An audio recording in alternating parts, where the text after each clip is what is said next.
Una po sa ating mga balita, mananagot din kayo sa batas. Ito matapang na babala ni Pangulong Ferdinand R. Marcos Jr. sa mga nagtatagong mga individual na may arrest warrant kaugnay sa anomalya sa flood control projects. Iginit pa ng Pangulo, walang special treatment sa mga maarestong sangkot sa katiwalian. Si Clazel Pardilla sa sentro ng balita. Ang mga litratong ito na nakabalandra sa social media ng Presidential Communications Office, mugshot ng mga individual na sangkot umano sa maanumalyang flood control projects. Sabi ni Pangulong Ferdinand R. Marcos Jr., 7 na sa mga nakakaladkad sa flood control scam ang naaresto at nasa kustodiya ng otoridad.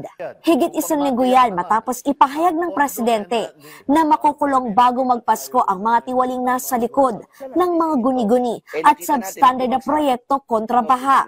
Isa naman sa kanila na inaresto ng NBI at 6 naman ay voluntaryong sumuko sa CIDG. Wala pong mga special treatment itong mga ito.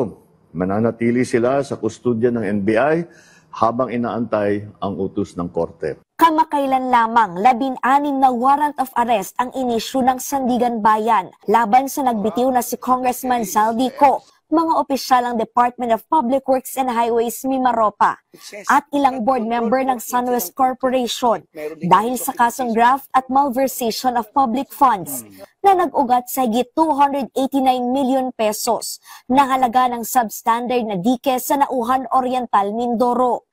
Ayon kay Pangulong Marcos, may 2 pang naghayag ng intensyong sumuko at nakipag-ugnayan na sa pambansang pulisya. 7 naman ang hindi pa nahuli, kabilang si Ko. Babala ng Presidente. Sumuko na kayo. Huwag nyo nang antayin na habul-habulin pa kayo. Mas maganda para sa sitwasyon ninyo na sumuko na kayo para maganda ang inyong pagsagot sa mga aligasyon na dinala kontra sa inyo. Sa mga nagtatangkad tumulong sa pagtatago, tandaan ninyo na kahit papaano mananagot din kayo kung kayo ay nagtatago ng isang fugitive from justice. Una nang iginiit ni Pangulong Marcos na hindi magiging masaya ang Pasko dahil makukulong ang mga sangkot sa flood control scam. Tuloy-tuloy po ito. Hindi kami titigil, hindi kami hihinto. Clazel Pardilla para sa Pambansang TV sa Bagong Pilipinas.